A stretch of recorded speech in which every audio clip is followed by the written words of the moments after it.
To proceed further, I would like to give the floor to today's host, the Ambassador of the Federal Republic of Germany, His Excellency Tobias Eichner. Ambassador, you have the floor.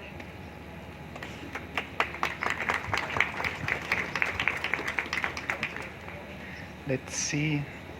Thank you very much. Let's see if my speech is still here. Yes, looks good. Excellency, Honorable Minister, good to have you here.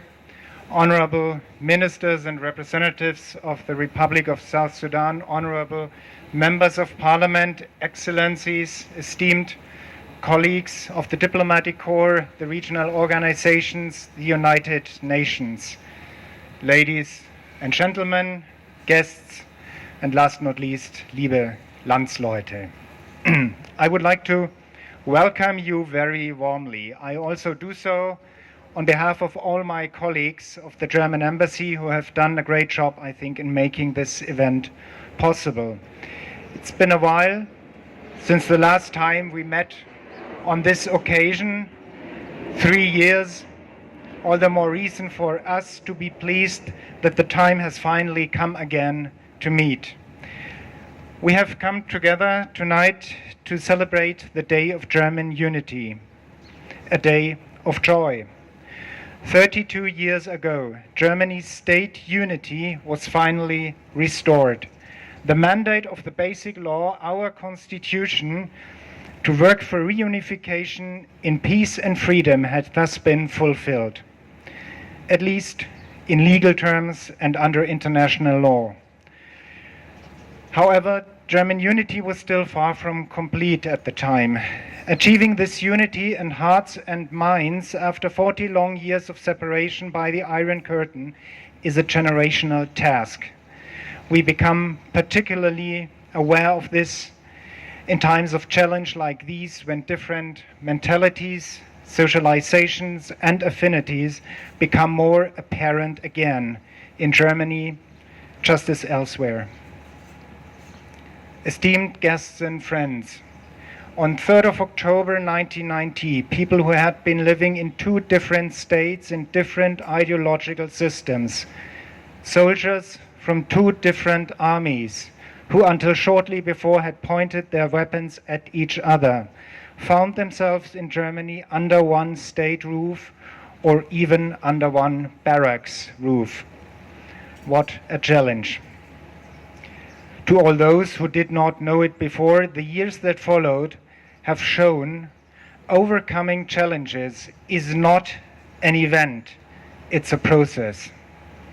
Sometimes such a process takes longer than a generation. I was just talking about that. Of course, there are many differences between Germany and South Sudan. That applies to politics, civil society, it applies to the military. But both German and South Sudanese experiences and efforts to overcome divisions, to grow together, to shape the future, remind us again and again what really matters when facing great challenges. It comes down to determination, conviction, and also humbleness. Determination to overcome the forces of stagnation that want to continue to profit from the fact that nothing changes. Conviction because we need to know in which direction we want to move in order to achieve our goals. Humbleness because the tasks are enormous and success is by no means certain. South Sudan has a lot planned for the next 2.5 years. For the first time, the roadmap is a document that not only lists the goals, but also gives a time frame for getting there. That is a good thing. The extension of the transition process is the result of an agreement among the political forces in South Sudan. The new momentum that came with the adoption of the roadmap is encouraging. But as I said, we are not talking about an event, we are talking about a process. So my plea to our South Sudanese friends is, build on the ownership you have shown, shape this process. The vibrant South Sudanese civil society also has an indispensable role to play. It is not a liability or a threat, it is a great asset. Use it in your own interest. You're not doing us any favors, but only yourselves. Germany is ready to continue to accompany South Sudan in partnership on the way to an inclusive state, built up by and for the people of South Sudan. This especially against the background of our own experience with difficult transformation processes. Through GIZ and many other partners, we contribute to development in rural and in urban spaces so that people everywhere can make a living and better withstand crises. I am happy that we support interventions to enable access to clean water, food at schools, or seeds for farming. As foundation for development and as an inevitable condition for assistance to reach people, local reconciliation is key.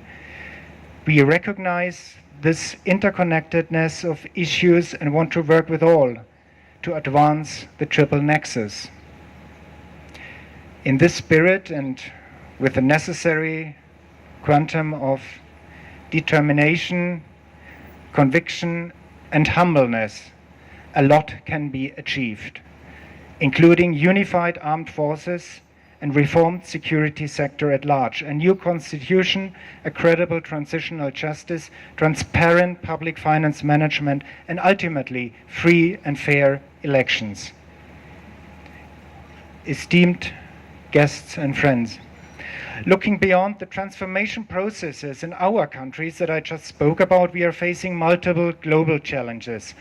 I think many here will agree when I say that. This affects Germany, it affects South Sudan, and it affects many other countries in the world. I will refrain from reading out the list of issues. It would take a long time, and you know them all.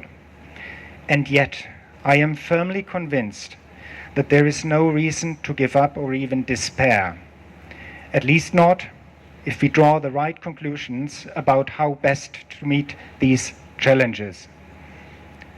The question is, do we want the biggest piece of the pie at the expense of the others? Or do we want to achieve that the cake gets bigger altogether and everyone gets a piece that is big enough?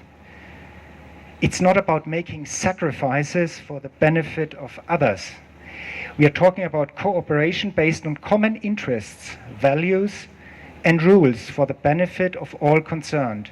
In a rule-based order, the law of the strongest does not immediately apply, but it promotes cooperation on an equal footing between sovereign states that pursue their legitimate interests. This is not a feel-good process. It is a kind of cooperation that is often troublesome, that demands respect for others and also the ability and willingness to compromise. But in the end, there is also a reward, namely that the whole cake becomes bigger and not just a single piece of it.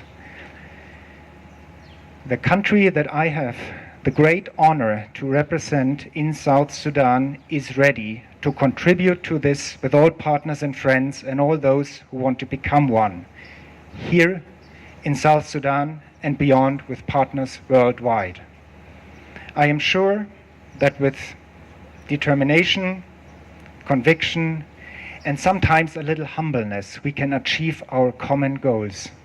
Peace, respect for human rights, democracy, and the preservation of our natural resources.